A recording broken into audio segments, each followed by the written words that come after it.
وبشر المؤمنين بأن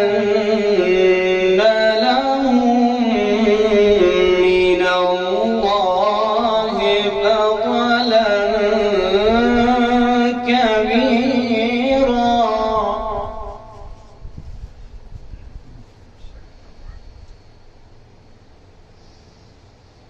ولا تطع الكافرين والمنافقين ودع أذاهم وتوكل على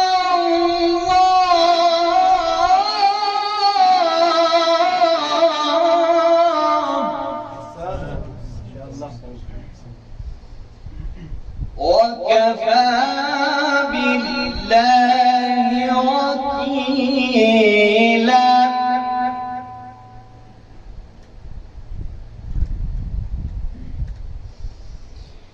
ولا تطع الكافرين والمنافقين ودع أذاهم وتوكل على الله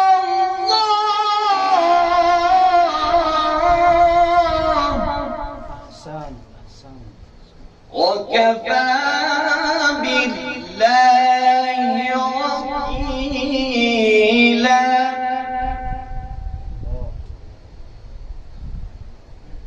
ولا تطع الكافرين والمنافقين ودع أذاهم وتوكل على الله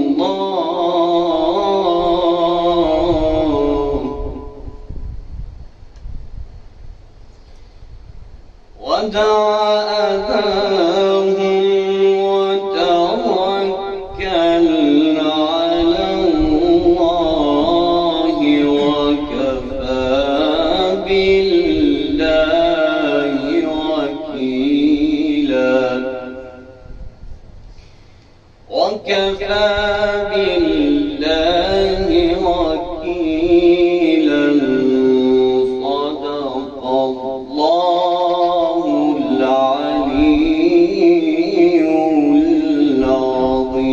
العظيم اللهم صل وسلم وزد وبارك على رسول الله وآله الأطهار محمد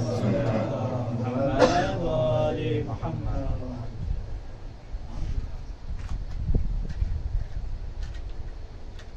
غم بطول میں غم بطول میں جو شخص رو نہیں سکتا غم بطول میں جو شخص رو نہیں سکتا کبھی رسول کا عاشق وہ ہو نہیں سکتا کبھی رسول کا عاشق وہ ہو نہیں سکتا تو قسم خدا کی جناب بطول کا قاتل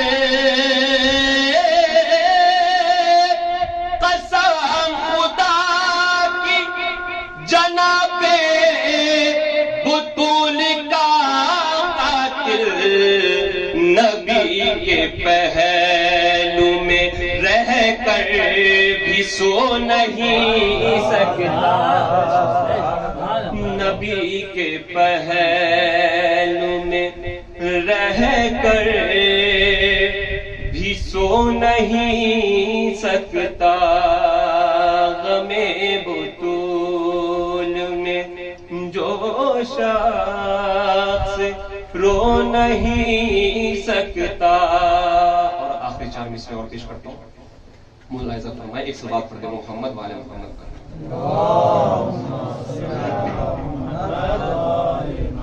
کہ ملا کے شام کے حاکم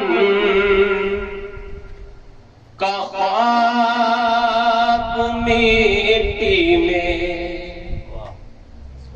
ملا کے شام کے حاکم کا خواب مٹی میں، ایک انقلاب وفا کا اٹھا گئی زینب،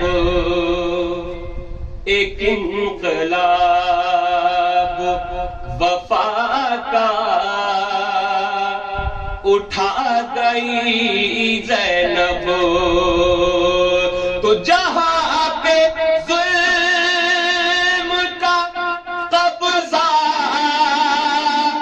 تھا ایک مدت سے، وہاں پہ فرش عزا کا بچھا گئی زینب، وہاں پہ فرش عزا کا بچھا گئی زینب، ملا کے ہاتھ۔ صلوات پڑھ دے محمد والے محمد۔ حضرات میری گزارش ہے برادر عزیز جناب سید ابو ذر قربان صاحب خدمت میں کہ وہ تشریف لائیں اور اپنے اشعار سے آپ تمامی حضرات کو منور فرمائیں۔ آپ ان کا استقبال بواز بلند نعرے صلوات کے ساتھ کریں۔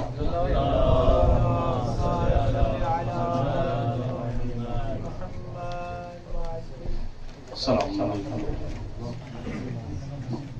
ایک اور صلوات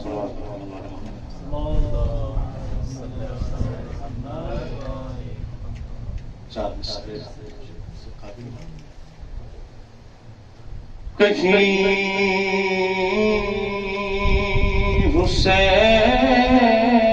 حسین کی غمخوار بن کے بولے گی،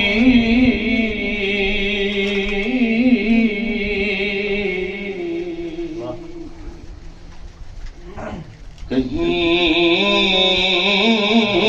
حسین کی غمخوار بن کے بولے گی، کہیں پہیدری تلوار بن کے بولے گی،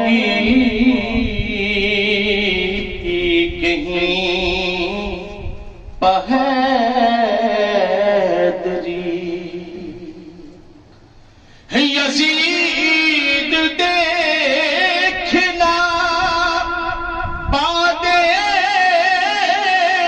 شہادت غازی، علی کی بیٹی علمدار بن کے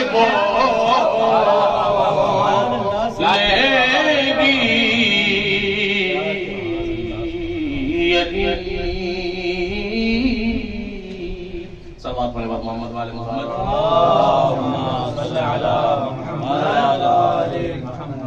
ایک مطلب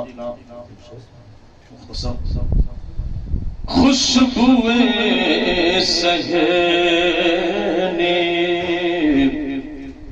بو تو راب حسین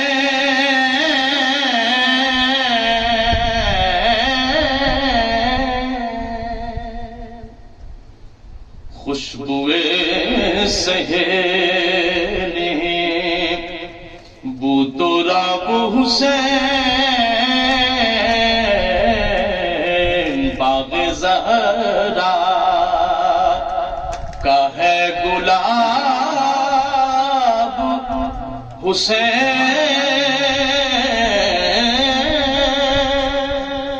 اور یہ شعر خاص طور سے تیری دہلیز حسین پر آ کر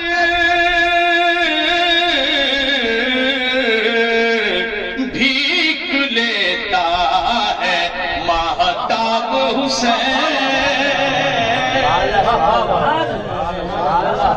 بھیک لیتا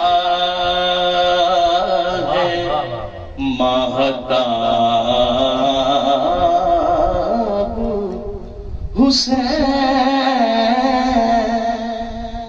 اور یہ شعر علماء سے خاص توجہ. تیرا ہر قول ترجمان وحی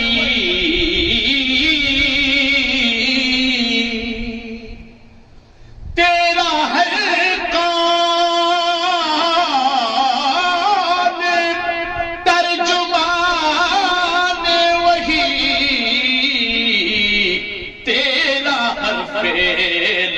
لاجواب حسین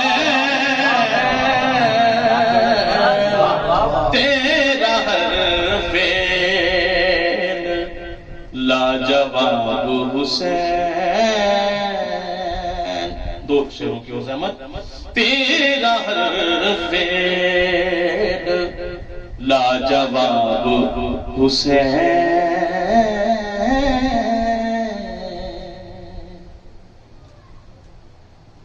اور کون اسلام کا محافظ ہے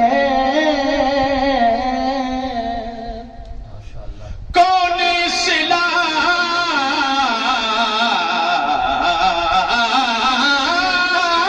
کا محافظ ہے. جب یہ پوچھا ملا جواب جب یہ پوچھا ملا جواب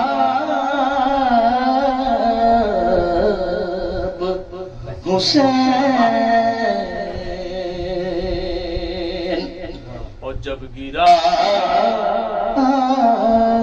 کہ تیرے قدموں میں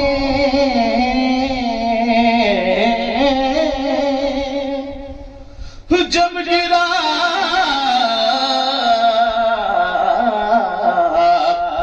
جب گرا کہ تیرے قدموں میں ہو گیا بھی کامیاب حسین ہو گیا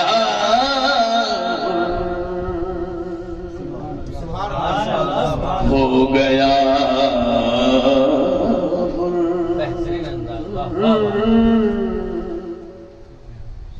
زیر خنجر بھی سجدہ ریز رہا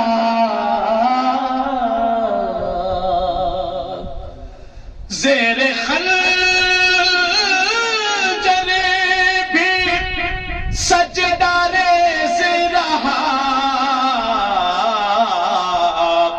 صبر و ہمت کا آفتاب حسین اور چن لیا خلد نے ابو ذر کو چن لیا خلد نے ابو ذر کو جب کیا تجھے کو انتخاب حسین خوشبوئے سحر صلوات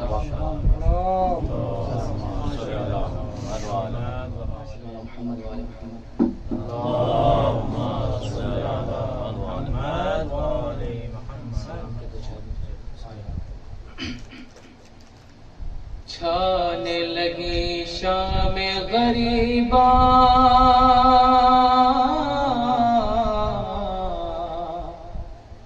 ہائے قیامت کا ہے سما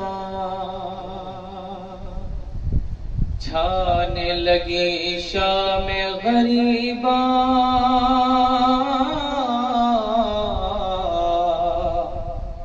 ہائے قیامت کا ہے سما خیمے سادات سے اٹھا دھواں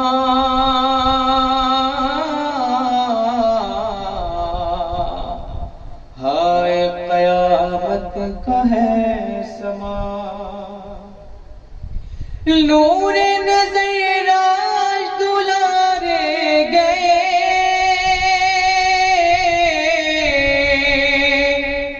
زینب دلگیر کے سہارے گئے شام کے انصار بھی مارے گئے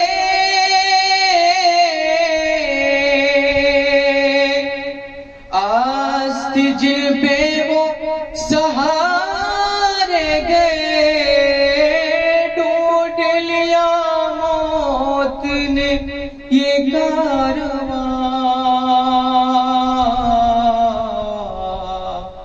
ہائے قیامت کا ہے سما چھانے لگی شام غریبا ہائے قیامت کا ہے سما مادر اکبر کا جب حال تھا جب کوئی دیتا ہے تسلی اسے کہتی ہے دل تام کے روتے ہوئے ارے کھو گئے اس بر میں سہارے میرے مر گیا ہائے میرا کڑیل جوان ہائے قیامت کا ہے سما چھانے لگی شام غریبا ہائے قیامت کا ہے سما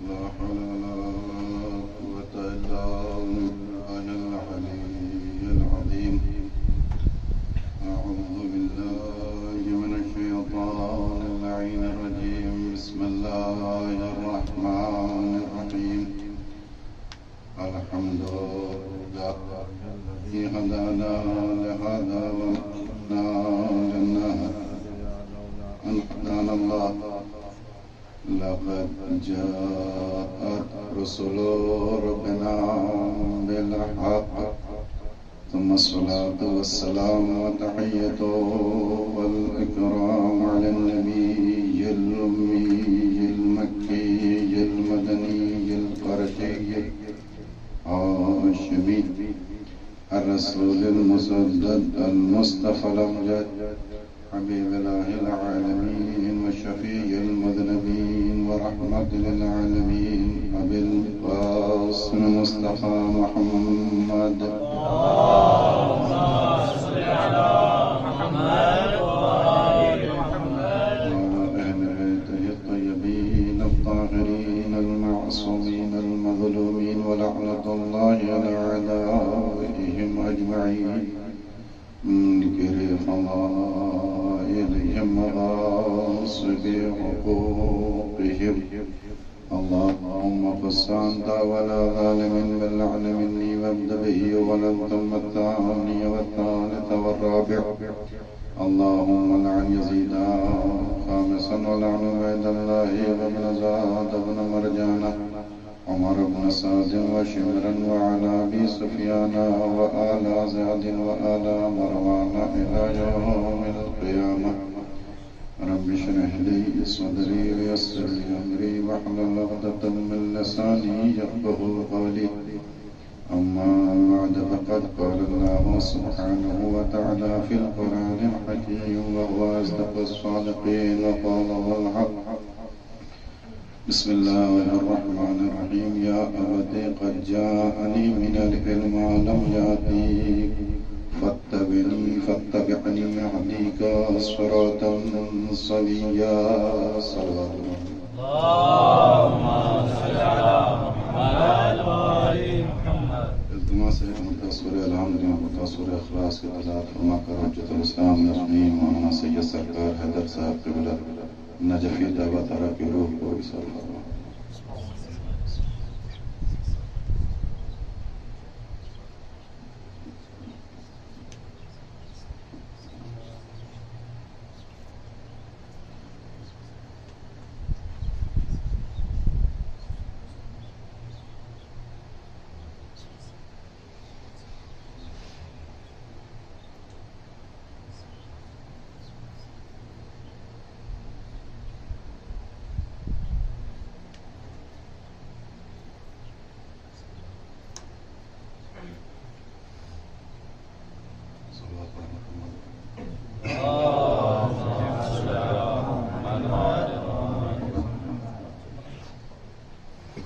قرآن مجید کے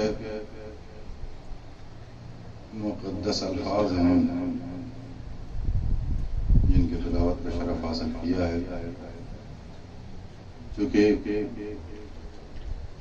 ایک عالم ربانی ایک بزرگ ہستی ہمارے درمیان سے چلی گئی اسی حوالے سے کچھ ایسے معروضات تاکہ ہر بہر مرحوم تبترہ کے لیے ایصال ثواب ہو سکے. ارشاد رب العزت ہے کہ جناب ابراہیم علیہ السلام نے اپنے چچا آزر سے کہا یا ابت قد جاءنی من العلم، اے بابا میرے پاس جو علم ہے وہ علم آپ کے پاس نہیں ہے، تو جب آپ کے پاس وہ علم نہیں ہے فاتبعنی اہدیک صراطا سویا، بس آپ اتباع کریے، پیروی کریے ہماری، تاکہ ہم آپ کو صراط سوی کی ہدایت کر سکیں. عزیزان گرامی قدر، اس آیت میں اللہ نے جناب ابراہیم علیہ السلام کے قول کی ترجمانی کی ہے اور نقل قول فرمایا ہے. صراط مستقیم نہیں کہا، صراط سویہ کہا. ہاشم اللہ عبداللہ کے خطبے میں اس کا اشارہ ہوا ہے، اگر وہاں تک پہنچ گئے تو اس کی بھی وضاحت کی جائے گی. سوال یہ ہے کہ جناب ابراہیم کے پاس کون سا علم تھا اور آزر کے پاس کون سا علم نہیں تھا. کس علم کی بنیاد پر جناب ابراہیم علیہ السلام نے اپنے چچا آزر سے کہا کہ جس علم کو میرے پاس اللہ نے دیا ہے وہ علم اس قابل ہے کہ آپ عالم ہوں گے، لیکن وہ علم آپ کے پاس نہیں ہے، لہذا اس علم کی فقدان کی بنیاد پر آپ میرے علم کی پیروی کریں، کیونکہ میں جس علم کا عالم ہوں وہ علم ایسا ہے کہ اس کی پیروی کی جائے، اس کا اتباع کیا جائے اور اس کے ساتھ اس رہنما کی رہنمائی کو قبول کیا جائے. عزیزان گرامی کون سا علم ہے جناب ابراہیم کے پاس؟ اور آیت کا مفہوم اس بات کا گواہ ہے کہ جناب ابراہیم نے یہ فرمایا کہ جو علم میرے پاس ہے وہ علم آپ کے پاس نہیں ہے۔ اس کا مطلب آزر بھی عالم ہیں، آزر بھی عالم ہیں، بلکہ عالم نہیں، اپنے زمانے کا سب سے بڑا انجینئر کہیے، سب سے بڑا بت تراش کہیے۔ جناب ابراہیم کے چچا آزر اس زمانے میں بت بنایا کرتے تھے، خوبصورت سب سے اچھا بت آزر بنایا کرتے تھے، یعنی اپنے زمانے کے ماہر بت گھروں میں بہترین عالم کہے جاتے تھے۔ اس لیے جناب ابراہیم نے اس بت گری کو علم سے تعبیر کرتے ہوئے فرمایا کہ یہ علم تمہارا کچھ نہیں ہے، ہمارا علم جو ہے یہ اس علم ایسا علم ہے کہ اس کی پیروی کی جائے، اس کا اتباع کیا جائے۔ اور یہ طے ہے کہ جو جناب ابراہیم کے پاس علم تھا وہ علم لدنی تھا، اللہ کی طرف سے بھیجا ہوا علم تھا، چونکہ جناب ابراہیم کئی منصبوں پر فائز نبی ہیں۔ پیغمبر اسلام کے بعد سب سے بزرگ اور سب سے عظیم ہستی جناب ابراہیم علیہ السلام۔ آپ محسوس کریں کہ جناب ابراہیم نے کہا میرا اتباع کریے، جس لیے کہ یہ علم آپ کے پاس نہیں ہے، اس علم کے مالک ہم ہیں۔ وہ علم کیا ہے جس کو جناب ابراہیم نے اور قرآن مجید نے علم سے تعبیر کیا؟ آگے بڑھیے، پیغمبر اسلام حضرت محمد مصطفیٰ صلی اللہ علیہ وآلہ وسلم مسجد میں داخل ہوئے، چند لوگوں کو بیٹھا ہوا پایا، ایک شخص جو بغور متوجہ اس کی بات کو سن رہے تھے، ہمتنگوش تھے۔ پیغمبر نے پڑھ کے پوچھا کیا ہو رہا؟ کسی نے کہا کہ یہ شخص علامہ ہے۔ پیغمبر نے فرمایا ماذا یعنی علامہ، یعنی علامہ سے کیا مراد ہے، تو کیا کہنا چاہتے ہیں؟ اس شخص نے کہا کہ یہ اس لیے علامہ ہے، یہ علم الانصاب علم الایام میں ماہر ہے۔ جب پیغمبر اسلام نے سنا کہ شخص علم الانصاب علم الایام میں ماہر ہونے کی بنیاد پر ان لوگوں کے درمیان علامہ ہے، توجہ چاہتا ہوں، ان لوگوں کے درمیان علامہ ہے، تو ہر کسی ناقص علامہ ہے۔ آپ محسوس کریں کہ ان لوگوں کے درمیان علامہ ہے، اس کا مطلب یہ ہے کہ علامہ ہونا بہت بڑا امتیاز نہیں ہے، جس علم کا علامہ ہے یہ امتیاز ہے۔ یہ دیکھنا ہوگا کہ آپ کس علم کے علامہ ہیں۔ آپ محسوس کریں پیغمبر اسلام نے فرمایا، مسکرا کے کہا کہ جس علم کا ماہر اس کو تم سمجھ رہے ہو، اس علم سے کیا فائدہ جس کو سیکھنے کا کوئی فائدہ نہیں ہے اور نہ سیکھنے کا کوئی نقصان نہیں ہے۔ اس وقت فرمایا کہ العلم ثلاثۃ، یاد رکھو علم فقط تین ہے، آیۃ محکمہ فریضۃ عادلہ، اور تیسرا علم پیغمبر اسلام نے فرمایا یعنی سب سے بڑا علم اصول دین ہے، اس کے بعد سب سے بعد اس کے بڑا علم فروع دین ہے، اس کے بعد ان دونوں کے درمیان اخلاق قرآن اور اخلاق آل محمد یہ سب سے بڑا علم ہے۔ آپ محسوس کریں کہ پیغمبر اسلام نے چھٹے امام سے بھی یہ روایت موجود ہے، حتیٰ کہ 11 امام سے بھی روایت موجود ہے۔ امام سے پوچھا کہ مولا یہ بتائیے کہ پھر علم کسے کہتے ہیں؟ کیا علم طب علم نہیں ہے؟ کیا نہیں علم نہیں ہے؟ کیا علم کیمیا علم نہیں ہے؟ کیا علم نہیں ہے؟ کیا اس کے علاوہ دیگر علوم کا علم ہے؟ سارے علوم مجازن علم کہے گئے ہیں۔ آل محمد کا علم جو علم لدنی ہے، جو قرآن سے مرتبط ہے، جو اللہ کی طرف سے دیا ہوا علم، اس علم کو علم حقیقی کہا گیا، یعنی جو علم انسان کو حلال سکھائے، جو علم انسان کو حرام سکھائے، اس علم کو، اس علم کے جاننے والے کو پیغمبر نے بھی عالم تصور کیا ہے، اور وہی حقیقی معنوں میں عالم ہے۔ صلوات پڑھیے محمد والے محمد۔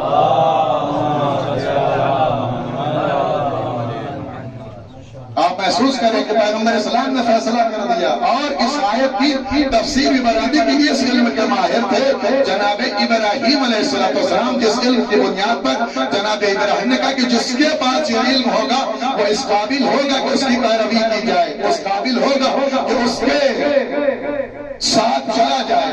قل ان کنتم تحبون اللہ فاتبعونی یحببکم اللہ ویغفر لکم ذنوبکم واللہ غفور رحیم۔ قرآن کہتا ہے، اور قل کے ذریعے سے آواز دے رہا کہ جس کی اتباع کی جائے، کہ جو اللہ کے درمیان رابطہ ہے، رشتہ ہے، علاقہ ہے. پیغمبر اسلام نے فرمایا کہ ہم آل محمد اللہ کی بارگاہ میں پہنچنے کا ذریعہ اور وسیلہ ہے. جو ہماری اتباع کرے گا, ہماری پیروی کرے گا, وہ اللہ کی بارگاہ تک جائے گا.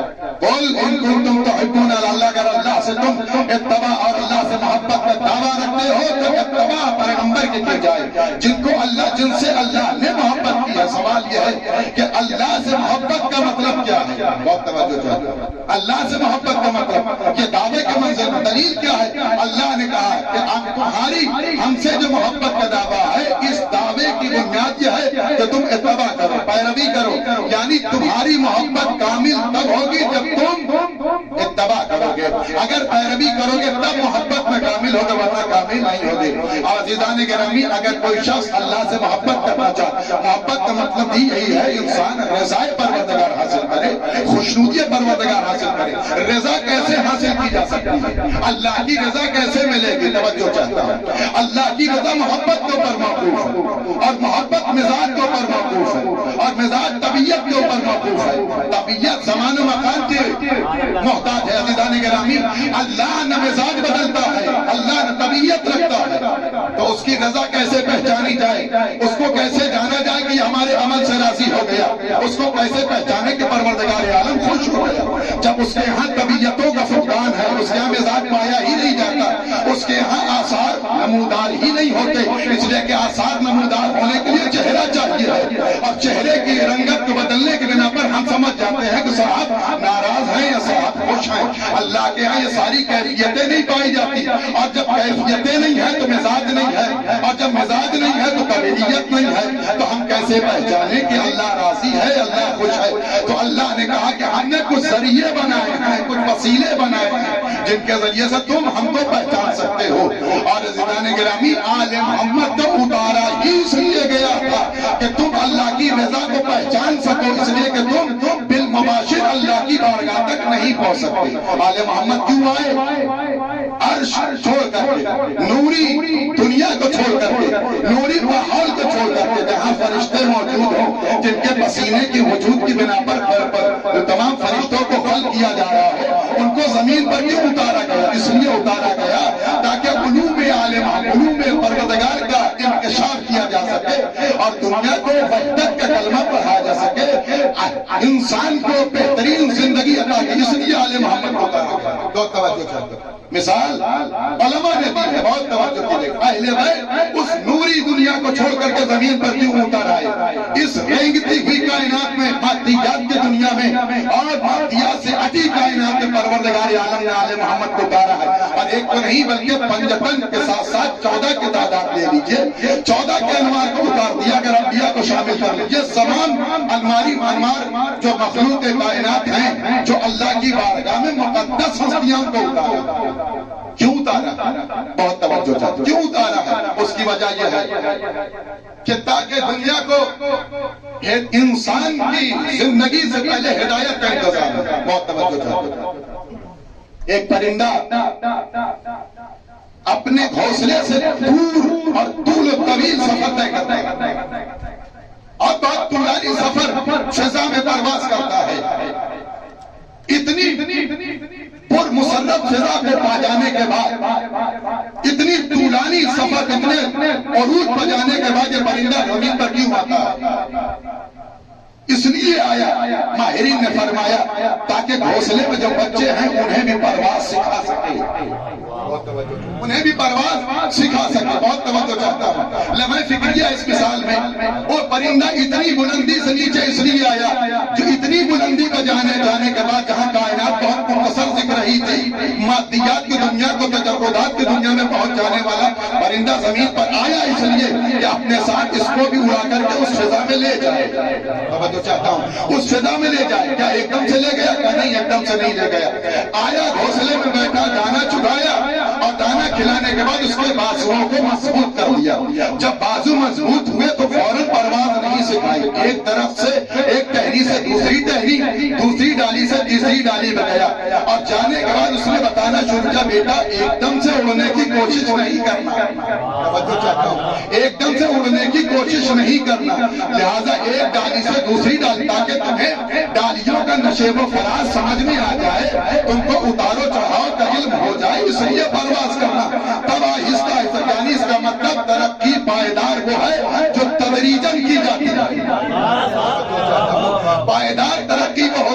تدریجن کی جاتی ہے.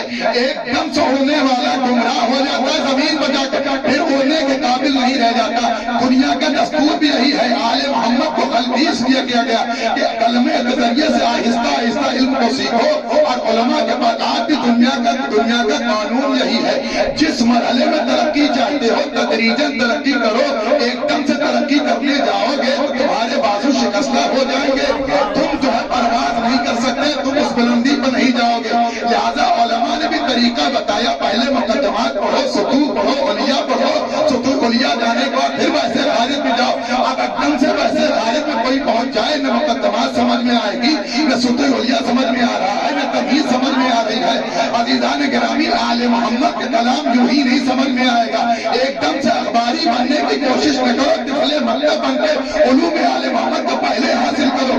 اگر اس کو حاصل نہیں کیا, ایک دم سے اخباری بننے کی کوشش کی, نہ حدیث سمجھ میں آئے گا, نہ قانون حدیث سمجھ میں آئے گا. صلوات پڑھیے محمد والے. گمراہ ہو جاؤ گے, اور جب گمراہ ہو جاؤ گے تو نہ ولادت سمجھ میں آئے گی, نہ ظہور سمجھ میں آئے گا. صلوات پڑھیے محمد والے.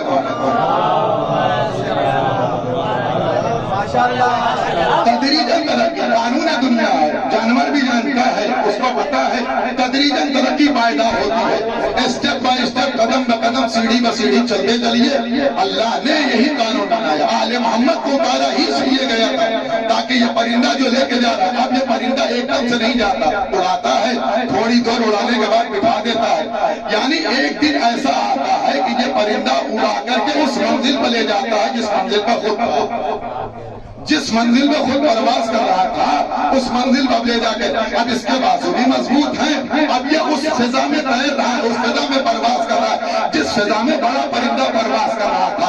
عزیزان گرامی, اہل بیت کو دنیا میں اتارا ہی اس لیے گیا تھا کہ تم سجدوں کے سینے کو سمجھ سکو, رکوع کی کیفیت کو جان سکو, تمام احکام کو اچھی طریقے سے پہچان لو, پھر آگے بڑھتے رہو, ترقی کرو. یعنی آل محمد بھی یہی چاہ رہے تھے کہ معرفت کے جس عروج پر ہم ہیں, اسی معرفت کو عروج پر تمہیں بھی لے جائے. پیغمبر اسلام نے علم و حکمت کا سرچشمہ مکہ میں چھوڑا. کیوں چھوڑا؟ 40 سال کے بعد پیغمبر کو اللہ نے کہا والذی بعث فی الامیین رسولا منہم یتلو علیہم آیاتہ ویزکیہم ویعلمہم الکتاب والحکمہ. پیغمبر کو علم و حکمت کی تعلیم دے کر کے بھیج کے بتایا کہ ہم نے دنیا میں عالم نہیں معلم اتارا ہے. ہم نے دنیا میں عالم نہیں معلم اتارا ہے, اور معلم کی کیفیت یہ ہے کہ تعلیم بھی دے گا, تربیت بھی کرے گا. اس لیے اللہ نے یزکیہم سے معلموں سے پہلے یزکیہم کو مقدم کر کے بتایا کہ پیغمبر 40 سال پہلے تربیت دیں گے, پھر علم و حکمت کی تعلیم دیں گے. اس کا مطلب قانون اسلام یہ ہے کہ تربیت پہلے ہے, تعلیم بعد میں ہے. میں تو چاہتا ہوں تربیت پہلے ہے, تعلیم بعد میں ہے. عزیزان گرامی, اگر علم کم ہو, تربیت اچھی ہو, تو عالم ربانی مانا جاتا ہے, احترام کے قابل ہوتا ہے. لیکن اگر علم زیادہ ہو, تربیت غلط ہو, اگر علم زیادہ ہو تو آپ پورے علمی کے قائل کہے جاتے ہیں, علامہ ہے, دار العلوم ہے, سب کچھ ہے, لیکن اخلاق نہیں ہے, بات کرنے کا سلیقہ نہیں ہے, قانون جانتے نہیں, قاعدہ جانتے نہیں, اپنے علم کو کھو دیں گے. لہذا تربیت ضروری ہے. عزیزان گرامی, اگر تربیت کے بغیر علم حاصل کیا جائے گا تو یہ غیر مہذب تربیت انسان کو عالم ہونے پر, قاضی شرح بننے پر مجبور کر دیتا ہے. لہذا عالم ہونا کمال نہیں ہے, علم کے ساتھ تربیت بھی ضروری ہے. صلوات پڑھیے محمد والے. اہل بیت کو اس لیے دنیا میں اتارا کہ تاکہ تم دنیا کا سلیقہ سیکھ سکو, زندگی سے پہچان سکو, اور تم ہم کو دیکھتے ہوئے ہر چیز کو پہچانو. عزیزان گرامی, پیغمبر اسلام نے دنیا میں جانے سے پہلے جو علم کا چراغ روشن کیا تھا, بات توجہ چاہتا ہوں یہاں سے, جو علم و حکمت کا چراغ روشن کیا تھا وہ بہت قیمتی چراغ تھا. علم حقیقی تھا, علم خدا تھا, علم لدنی کے ماہر پیغمبر اسلام. دنیا نے اس علم کو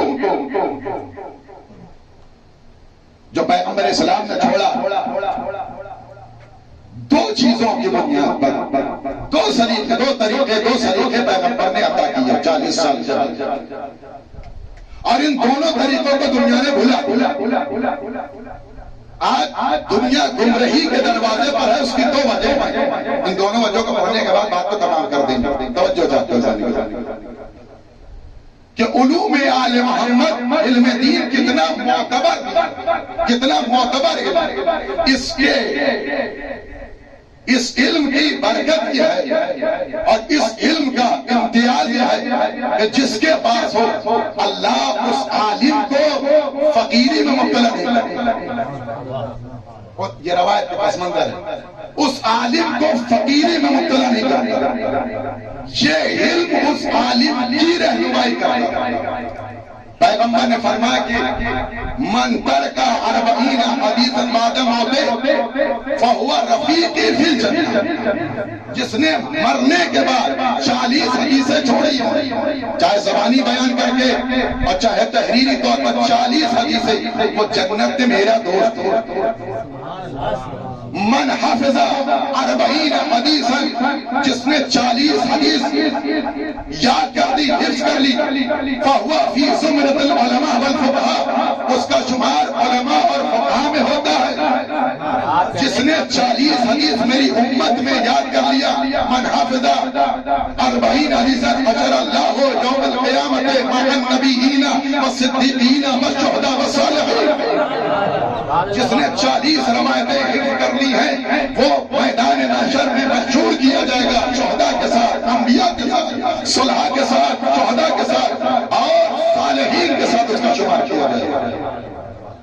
اور جس نے 40 حدیثیں یاد کر دی, حفظ کر لی, اس کے لیے پیغمبر نے فرمایا کہ اس کو جنت کے دروازے پر کھڑا کر دیا جائے اور اس کا آواز دے گا پروردگار تم جس دروازے سے چاہو جنت میں داخل ہو جاؤ.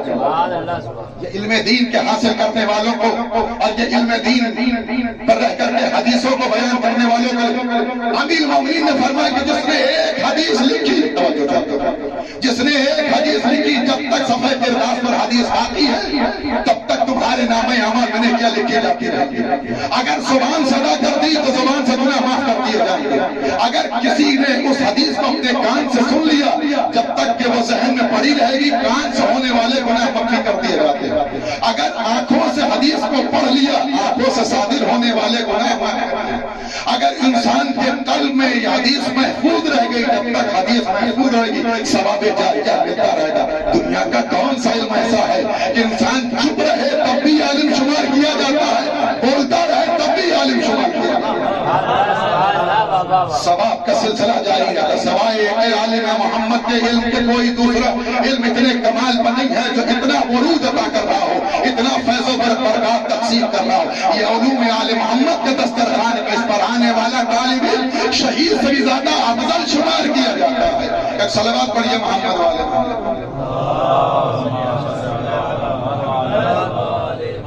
پیغمبر اسلام تشریف لے جا رہے ہیں.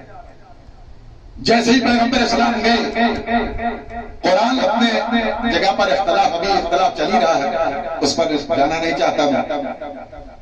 پیغمبر کی حدیث پر لکھنے کے لیے علماء نے اس زمانے کے نام نہاد علماء نے پابندی عائد کر دی کہ حدیث پیغمبر کو نہیں لکھو. کیوں؟ اس لیے کہ آمیزش قرآن ہوگی. سمجھ میں نہیں آئے گا کون سی حدیث ہے کون سی قرآن, دونوں پیغمبر سے صادر ہے. عقل کے اندھوں کو پتہ نہیں پیغمبر جس لہجے سے قرآن بیان کر کے اسی لہجے سے حدیث بیان کی ہے, لیکن دونوں کے فرق بھی پیغمبر نے بیان کیا ہے. حدیث سے پابندی سن 11 ہجری سے 95 ہجری تک رسول کی حدیث پر پابندی عائد کر دی گئی. کوئی حدیث کو بیان نہیں کرے گا, جو حدیث بیان کرے گا اسے ہم قتل کر دیں گے. اور نتیجے میں جناب ابو ذر کو کوڑے برسائے گئے حدیث بیان کرنے کے لیے. ابو درداء کو قید کر دیا گیا حدیث بیان کرنے کے لیے. اور زمانے کے بڑے بڑے صحابہ کو قید خانے میں ڈال دیا گیا حدیث بیان کرنے. کوئی حدیث نہیں بیان کرے گا.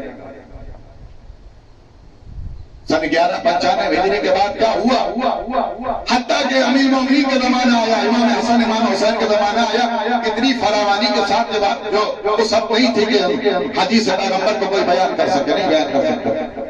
5ویں امام 6ویں امام کا زمانہ آیا, ان دونوں اماموں کو ایک فراغت ملی ایک زمانہ ملا کہ آپ نے کثرت سے روایتیں نقل کی، اس لیے حدیث کی کتابوں میں آپ دیکھیں گے تو آپ کو سب سے زیادہ حدیث کی کتابوں میں جو روایت ملے گی پانچویں امام چھٹے امام سے۔ اس کی وجہ یہی ہے کہ اصول اربع میں پانچویں امام کے زمانے میں لکھی گئی، آپ کے سامنے اصول کا جو سلسلہ موجود ہے۔ اصول اربع میں کی جو تدوین ہوئی پانچویں امام کے زمانے میں ہوئی، منصور زمانتی بادشاہ تھا، اس نے یہ چھوٹ دے رکھی تھی کہ قول پیغمبر کو جمع کیا جائے، لکھا جانے لگا۔ اس کے بعد چھٹے امام کے زمانے آیا، وہ بھی حدیثیں محفوظ کی گئی، ساتویں امام کے زمانہ پھر سے پابندی عائد ہو گئی۔ اس کے بعد یہ سلسلہ چلتا رہا یہاں تک کہ غیبت صغریٰ علم پیغمبر کا سلسلہ جاری رہا۔ پیغمبر اسلام جو علم چھوڑ کر کے گئے تھے 40 سال کے بعد اعلان نبوت کیا تھا، اگر اس کے بعد سے شمار کر لیا جائے تو علم پیغمبر چلتا رہا۔ امام علی کے ذریعے چلا، امام حسن کے ذریعے چلا، امام حسین کے ذریعے سے چلا، ہر امام کے ذریعے سے وقتاً فوقتاً یہ علم چلتا رہا اور اس سلسلے کو باقی رکھا۔ تھوڑا سا کم صحیح کم زیادہ ہوتا رہا یہاں تک کہ غیبت صغریٰ کا زمانہ آیا۔ 75 سال یا 73 برس غیبت صغریٰ کا زمانہ ہے۔ اس کے درمیان بھی ہم علم حقیقی کے منبع سے متصل تھے، ہم علم حقیقی کے منبع سے متصل تھے، علم لے سکتے تھے۔ درمیان میں 4 نوابین موجود تھے لیکن ہمارا پیغام امام تک جاتا تھا، جواب آ جاتا تھا۔ اب سن 329 ہجری کو جب 26 ہجری کو انتقال کی خبر آ گئی آخری نائب کی، تو 29 ہجری سے امام نے خط دے دیا اپنے آخری نائب کو کہ بس اب اس کے بعد کوئی نائب نہیں ہوگا۔ اور 329 ہجری سے غیبت کبریٰ شروع ہو رہی ہے۔ اب یہ علم حقیقی کا باب بند ہو رہا ہے۔ اب یہاں سے توجہ چاہتا، یہاں سے ہمارے فقہاء کا زمانہ شروع ہو رہا ہے، ان کی زحمتیں شروع ہو رہی ہیں۔ 3 مدرسے وجود میں آئے۔ سب سے پہلا مدرسہ مدرسۃ الفقہاء والرواة، وہ فقہاء جو راویان حدیث تھے، وہ حدیث کو لیتے تھے، ان میں سب سے پہلے محمد بن مسلم، شاذان جبرائیل قمری اور جناب زرارہ اور دیگر صحابہ کرام، ابان ابن تغلب، ان کا نام سر فہرست ہے۔ امام سے سوال کرتے تھے، حدیث لیتے تھے، لوگوں کو بیان کر دیتے تھے۔ اس کے بعد محدثین کا زمانہ آیا۔ ان لوگوں نے کیا کیا؟ سر فہرست جو 4 آپ کے سامنے موجود ہے ساری کتابیں، ان کے مؤلفین نے ان کے حدیثوں کو جمع کر دیا۔ تفصیل میں جانا نہیں چاہتا۔ اس کے بعد اصولیوں کا زمانہ آیا۔ اصولیوں کا زمانہ کیوں آ گیا؟ ضرورت پڑ گئی، اس لیے ضرورت پڑ گئی، یہ بھی قانون چھٹے امام نے عطا کیا ہے۔ اصول کا جو اصل قانون ہے وہ چھٹے امام نے عطا کیا ہے۔ یعنی امام جانتے تھے کہ جو سن 11 ہجری سے 95 ہجری کے زمانے میں جو پابندی رہی، اس کے درمیان صرف یہ جال سازی تھی کہ حدیثوں کو بڑھا جائے اور صحیح حدیثوں میں غلط حدیثوں کی آمیزش کر دی جائے تاکہ صحیح اور غلط کا امتیازی حق ہو جائے۔ لیکن امام اصول بیان کرتے اور اس اصول کو سب سے زیادہ عروج ملا جناب ابی عقیل کے زمانے میں اور جناب ابن جنیح کے زمانے میں۔ جناب ابی عقیل وہ ہیں جنہوں نے علم نظریات کو علم اجتہاد میں تبدیل کیا اور سب سے پہلے مجتہد یہ کہلائے کہ ان کے زمانے سب سے پہلے تقلید کی گئی۔ توجہ چاہتے، یہ غیبت کبریٰ سے قریب ترین زمانہ ہے جو ان لوگوں نے شروع کیا ہے اور انہوں نے اصول کو تھوڑا سا عروج دینے کے بعد یہاں تک کہ دیگر فقہاء کا زمانہ آیا اور اصول اسی طریقے سے بڑھتا رہا۔ عزیزان گرامی، اصول کیوں بڑھتا رہا؟ اس کی وجہ یہ رہی، اس کی وجہ یہ تھی کہ تاکہ غلط اور صحیح حدیثوں کو امتیاز دیا جا سکے، ان کو الگ کیا جا سکے، صحیح غلط کی تمیز کیا سکے۔ تو ہمارے یہاں جو علمی سفر پیغمبر سے شروع تھا آج تک باب علم کے عنوان سے اگر نہیں تو باب علمی کے عنوان سے جاری ہے۔ یہ اگر اصطلاح آپ کے سامنے واضح ہے کہ یہ زمانہ غیبت کبریٰ کے جو زمانے میں ہم ہیں اس کو باب علمی کا زمانہ کہتے ہیں۔ ضرور کے اوپر جو ہے ضرور معتبر کے اوپر جو علوم چل رہے ہیں، جو علوم آل محمد سے ہی منسلک ہے، یہ علم بھی اہل بیت سے ہے۔ یعنی اس کا مطلب ہمارا علمی سفر جو پیغمبر سے چلا تھا آج تک جاری ہے، بند نہیں ہوا، ولو ایک اجتہادی کی شکل میں، علماء کی سیرت میں، علماء کی صورت میں، علماء کی شکل میں چل رہا ہے۔ لہذا یہ قلم جو چل رہے ہیں، یہ زبانیں جو چل رہی ہیں، اسی سلسلے سے چل رہی ہیں۔ عزیزان گرامی، یہاں تک کہ محدثین نے تمام کتابوں میں حدیثوں کو جمع کر دیا اور جب زمانہ متوجہ ہوا تو ہم شیعوں کے پاس اتنی مقدار میں حدیثیں موجود تھی کہ جس میں حلال محمد حرام محمد بیان کیا گیا تھا اور امام نے فرمایا کہ اس پر عمل کر لو گے تو ہم تک پہنچنے کے لیے ہی قول کافی ہے. توجہ چاہتا ہوں, ہم تک پہنچنے کے لیے یہ اقوال تمہارے لیے کافی ہے. عزیزان گرامی, لہذا ہمارا علمی سفر جاری تھا, جاری ہے اور انشاءاللہ جاری رہے گا, حوضے کی شکل میں, علماء کی شکل میں, مفسرین کی شکل میں, محققین کی شکل میں, دانشوروں کی شکل میں. آج بھی حوضہ زندہ ہے. آل محمد علیہ السلام کے علم کے ورثہ علماء انبیاء کے وارث ہیں, علوم آل محمد کے وارث ہیں. یہ علم لے کر کے چل رہے. تو قانون یہ ہے جو جتنا زیادہ پڑھتا ہے وہ اتنا بڑا عالم ہوتا ہے. توجہ چاہتا ہوں, جو جتنا زیادہ پڑھتا ہے وہ اتنا ہی بڑا عالم ہوتا ہے, اور جو کم پڑھتا ہے وہ اسی مقدار کا عالم ہوتا ہے. یہی تو ہے, کثرت مطالعہ انسان کو عالم بنا دیتی ہے, اور جو جتنا پڑھے گا اتنا ہی بڑا عالم ہوگا. ادھر کیا تھا, جن لوگوں نے حدیثوں پر پابندی عائد کی تھی ان کے ہاں بھی سب سے پہلی کتاب منصور دمالکی کے کہنے پر معطا ابن مالک نے لکھی, اور اس میں انہوں نے 5 لاکھ حدیثوں کو جمع کر دیا. اس کے بعد ساری کتابیں ان کے ہاں اسی کتاب سے نکلنے لگی. صحیح بخاری, صحیح مسلم, صحیح ستہ اسی سے وجود میں آئی. عزیزان گرامی, لیکن ان کو بھی ضرورت پڑی کچھ قواعد بنائے, اور ان قاعدوں کی بنا پر کچھ غلط حدیثیں جو آئی ہیں ان کو باہر کریں. اگر غلط حدیثیں نہیں تھی تو صحیح بخاری جو اتنے اہتمام سے لکھی گئی کہ ایک حدیث وہ جو لکھتے تھے, پہلے غسل کرتے تھے, وضو کرتے تھے, 2 رکعت نماز پڑھتے تھے, پھر صاحب حدیث کو لکھتے تھے. اتنے اہتمام کے ساتھ جو لکھی گئی تو اس حدیث کی کتاب کے مجموعے کا نام صحیح بخاری ہے. میں تو چاہتا ہوں صحیح بخاری ہے, یہ وجود میں آ گئی. لیکن اس کے بعد انہوں نے اس کے مقدمے میں لکھا کہ اس میں 7 لاکھ حدیثوں میں سے صرف اور صرف 5 لاکھ حدیثیں معتبر ہیں, بقیہ ساری حدیثیں غیر معتبر ہیں. یہ حدیثیں کہاں سے آئیں؟ یہ حدیثیں وہاں سے آئیں جو 11 ہجری سے لے کر کے 95 ہجری تک حدیث کی اصل کمپنی کو بند کر دیا تھا اور غیر معتبر کمپنیوں کو کھول دیا گیا. اس لیے ہمیں دش ہو رہی تھی. ہمارے ہاں قانون کیا بنا, ہم حدیث لیں گے تو راوی دیکھیں گے, جھوٹا ہے, نسلاً صحیح ہے, بد نسل تو نہیں ہے, جھوٹ تو نہیں بولتا ہے, سلسلے نسب میں گڑبڑی تو نہیں ہے کہیں. ہمارے ہاں بڑے احتیاط کے ساتھ لہذا قانون بنا دیا گیا, ہم حدیث لیں گے تو پہلے راوی کو جانچیں گے, پرکھالیں گے, پہلے اس کو پہچانیں گے, اور اس کسوٹی کو پرکھنے کے بعد ہم حدیث کو لیں گے. ہم شیعان آل محمد کے امتیاز یہیں سے سمجھا جائے. اگر ہم ایک حدیث کو بھی لیتے ہیں تو پہلے راویوں کی نسلوں کو دیکھتے ہیں, پہلے راویوں کی نسلوں کو. ایک راوی اگر سلسلے سند میں غلط ہے, حدیث کو ہم دیوار پر مار دیتے ہیں. تو جب بد نسل راوی کی روایت نہیں لیتے تو بد نسل خلیفہ کی خلافت کیسے ہے؟ ہمارا مزاج پہچانا جائے کہ ہم ایک راوی کے اگر سلسلے سند میں غلط ہوتا ہو روایت نہیں. یہ ہمارا علمی سفر ہے, ہم اس میں کسی جاہل کو برداشت نہیں کرتے. یہ اور بات ہے کہ آج ہمارے ٹیلے سے کوا بولنے لگے اور اپنے آپ کو عالم ہونے کا دعویٰ کرتے ہوئے قرآن کا جاننے والا گردانے لگے تو اس کے گردانے سے کچھ نہیں ہوگا. اصل علم ہے جو منبع علم سے, حقیقی منبع علم سے مرتبط ہے.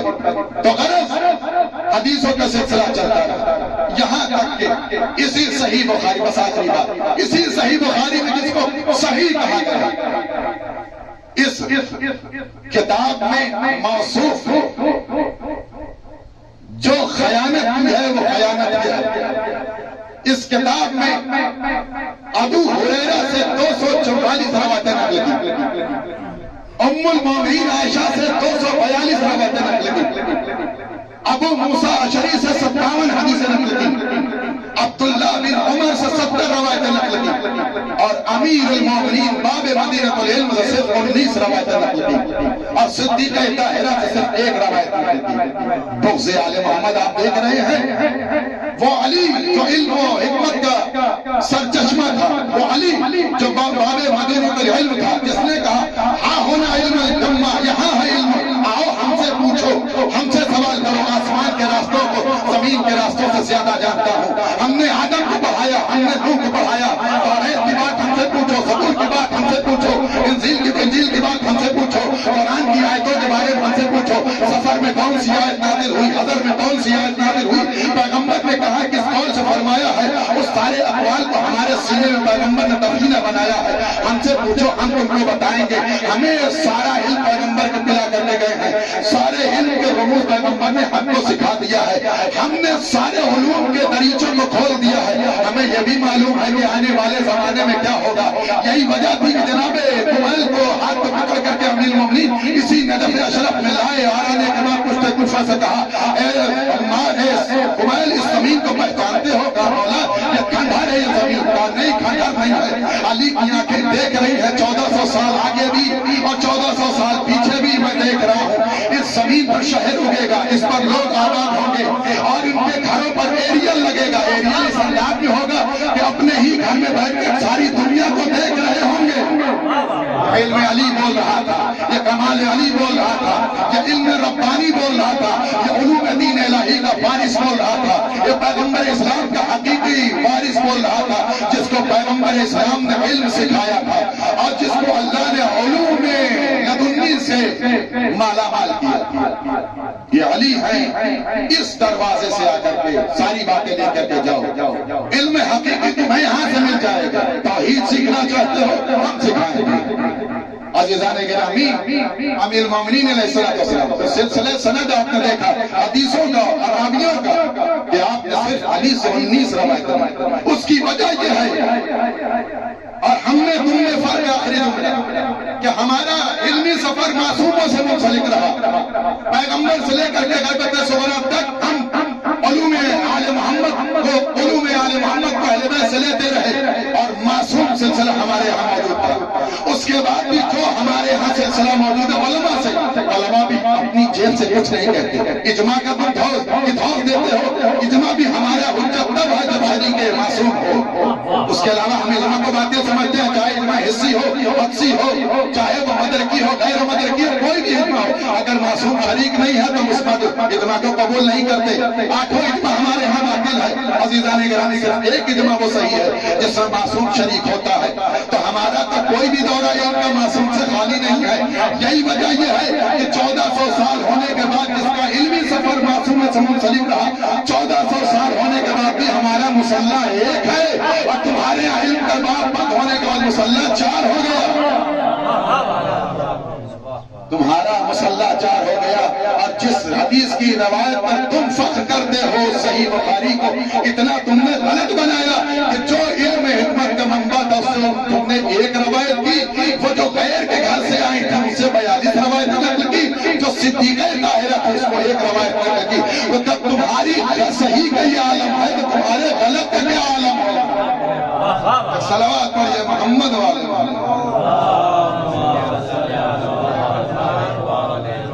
تمہارے صحیح کا یہ عالم ہے تو تمہارے غلط کا کیا عالم ہے. تو تمہارے غلط کا یہ عالم ہے کہ تمہارے منبر سے یہ آواز دی جاتی ہے کہ اگر یزید کو بچانا ہو تو معاویہ کا دفاع کرو, معاویہ کا بچانا ہو تو یزید کا دفاع کرو. جو فاسق و فاجر کا دفاع کرنے لگے جس کا مطلب اس کے پاس علم ہو نہ ہو لیکن تربیت ضرور غلط ہوئی ہے. ایک صلوات پڑھیے محمد والے. بحمد اللہ, حوضے کی شکل میں یہ علماء, یہ طلباء, یہ فقہاء اور یہ دانشور محققین زندہ ہیں اور علماء آل محمد علیہ السلام کو پہنچا رہے ہیں.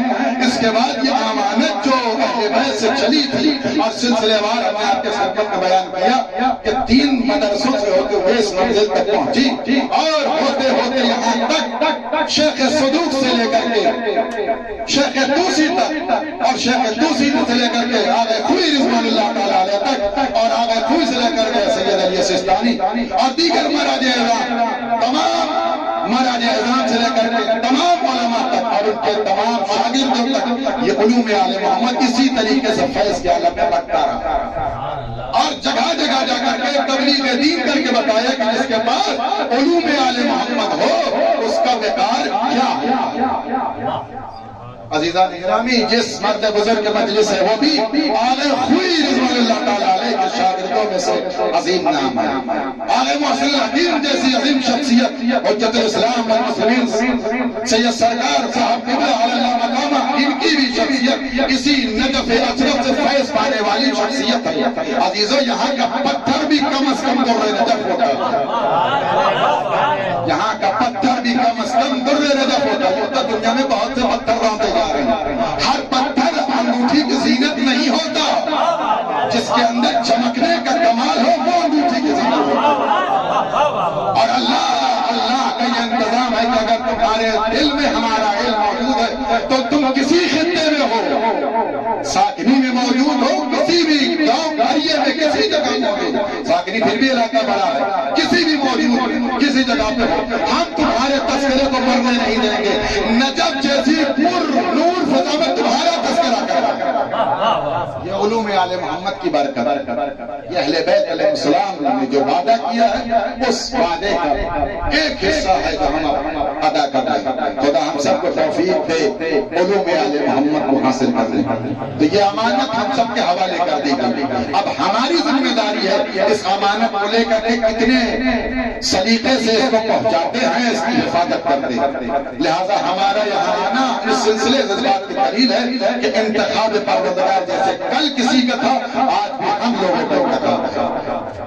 لہذا اس ذمہ داری کو ہم سب عزیزان گرامی، بس میں اپنی بات کو تمام کر چکا کہ اہل بیت علیہ السلام کا علم کمال، اصل علم علوم آل محمد علیہ السلام.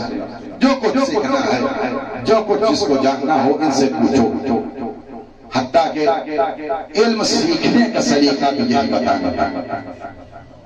اگر کسی کا ذہن کمزور ہو گیا تو اس کمزور ذہن کے ذوق کو نہیں دور کرے.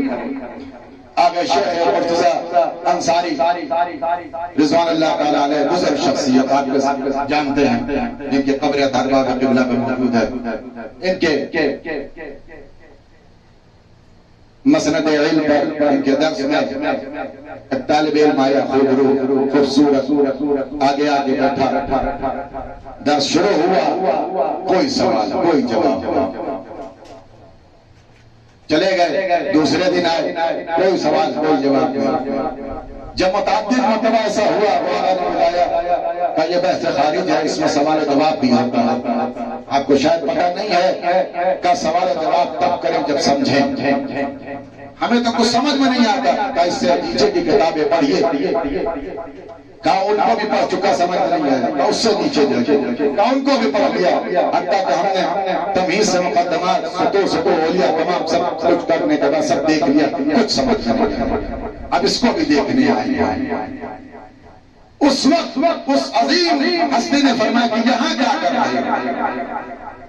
اس سرچشمہ علم کے پاس جاؤ اور علم حاصل کرنے کا سلیقہ مانگو. جہاں اس کی ٹھوکر سے مردے زندہ ہوتے ہو، تمہارا ذہن بیدار نہیں ہوگا. جاؤ مطالبہ کرو. امیر مومنین کی بارگاہ میں آیا، گڑگڑایا، اور امیر مومنین نے اس کو اس بات کی بنا پر اسے علم عطا کر دیا.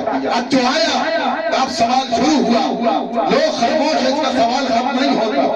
آغا نے اس کو قریب بلایا، بلانے کے بعد کب خاموش ہو جا. تیرے کان میں امیر مومنین نے صرف بسم اللہ پڑھی ہے، مجھے الحمدللہ پڑھی ہے. آپ محسوس کر سکتے ہیں کہ یہی جس دیار میں ہم سب موجود ہیں. کب کس کو کیا کیسے مل جائے کوئی گارنٹی نہیں ہے، اور کوئی اس کی ضمانت نہیں لے سکتا کہ آپ کو یہاں سے نہیں ملے گا. افسوس تب ہوگا کہ جب اس سمندر کے پاس سے ہم پیاسے واپس چلے جائیں. کتنا بد نصیب انسان کہا جائے کہ سمندر پہ کھڑا ہوا پیاسا ہو. کیا امیر مومنین کا فیض اتنا رک گیا ہے؟ آج بھی فیض بٹ رہا ہے، لینے والے دیر. عزیزان گرامی، کافی بات کو تمام کر چکا، بہت وقت کے لیے تمامی حضرات کا. تو اہل بیت علیہ السلام نے فقہا کو صرف 40 حدیث اگر کوئی حفظ کر لے، پیغمبر نے فرمایا کہ ہمارا دوست ہے. فقیہ ہے، علماء ہیں، یعنی اس کا مطلب اہل بیت کی نگاہ میں لفظ فقیہ کا اعتبار ہے۔ فقیہ اسے کہتے ہیں جو دین کو سمجھتا ہو، فقہ سے آپ بہتر جانتے ہیں اس کا مطلب۔ تفقہ فی الدین کا مطلب دین کا سمجھنا ہے، دین میں تدبر غور و فکر کرنا، جو حلال و حرام کو سمجھتا ہے وہ فقیہ تعبیر کیا جاتا ہے۔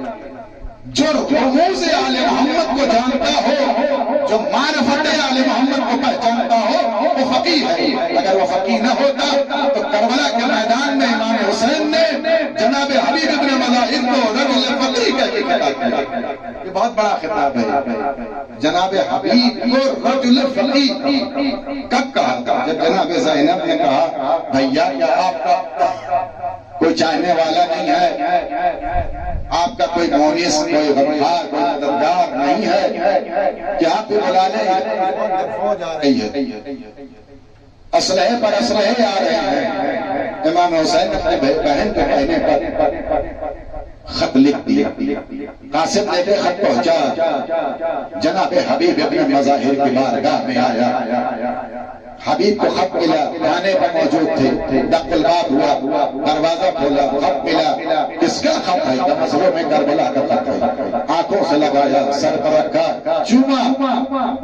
اس انداز کو زوجہ نے دیکھا، کیا ہوا حبیب تمہارا چہرہ متغیر کیوں ہے؟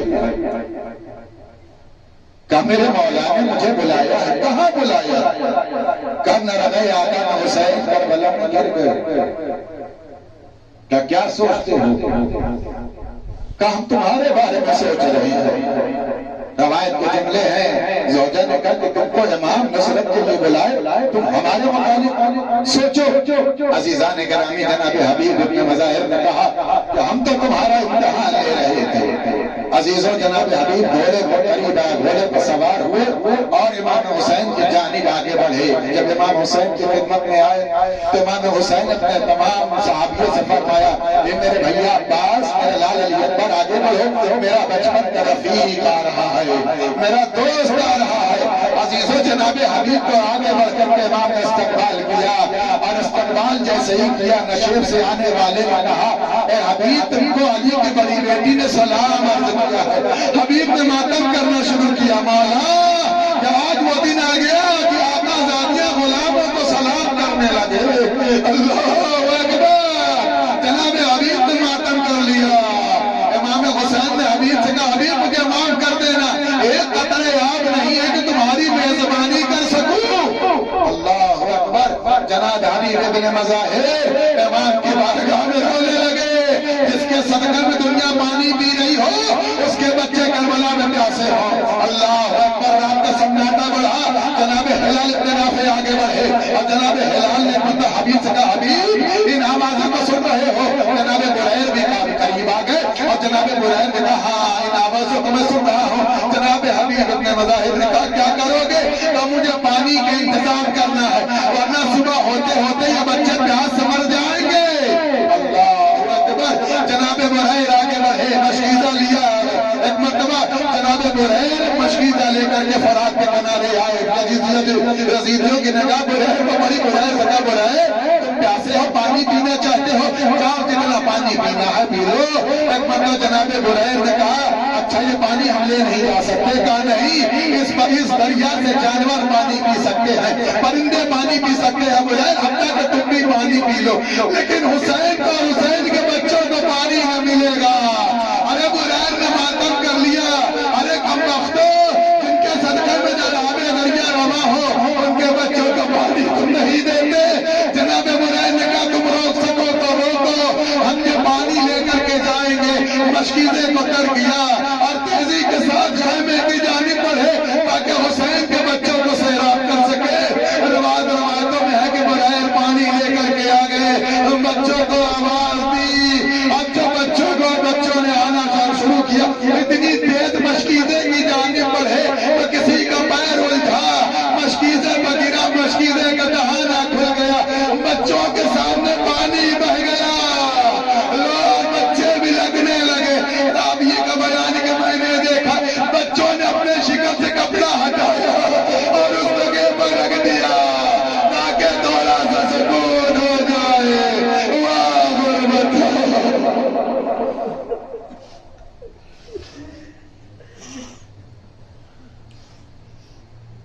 سيعلم الذين ظلموا أي منقلب ينقلبون ألا لعنة الله على القوم الظالمين. اللهم كن لوليك الحجة بن الحسن صلواتك عليه وعلى آله في هذه الساعة وفي كل ساعة وليا وحافظا وقائدا وناصرا ودليلا، وأين حتى تسكنه أرضك طوعا وتمتع فيها طويلا. مارلا محمد والے ہمارے مختصر سی بات قبول فرما. پروردگار شیان حضر قرار جان جاوی جان عزت آبرو کی حفاظت فرما. علماء کرام مراج اعظام کی حفاظت فرما. ہمارے گناہ کبیرہ صغیرہ کی مغفرت فرما. ہمیں جو بیمار و شفائے کاملہ عاجلہ عنایت فرما. پروردگار جس عالم ربانی کی صلی سوال کے مجلس کے درجات کو بلند فرما. جوار معصومین جگہ عنایت فرما. ہم سب کے توفیقات میں اضافہ فرما. ہم سب کو جادہ آل محمد علیہ السلام میں چلنے کی توفیق عنایت فرما. ہمارے عمل سے ہمارے امام کو راضی خوشنود فرما. پروردگار جس مقصد سے ہم اس جوار میں موجود ہیں، امام کے جوار کے برکت ہمیں نصیب فرما. ہمارے مقصد میں کامیاب و کامران فرما. بہترین دعا اور التجا یہ ہے کہ پروردگار امام کے ظہور میں تعجیل فرما. امام کے فوج ظفر کو ہم سب کو شمار عنایت فرما. وتقبل منا انک انت السمیع العلیم. ایک مرتبہ سورہ الحمد کی نام سورہ اخلاص کی طرح فرما کر سرکار حیدر صاحب نجفی دعویٰ سرے کی روح کی روح کے ساتھ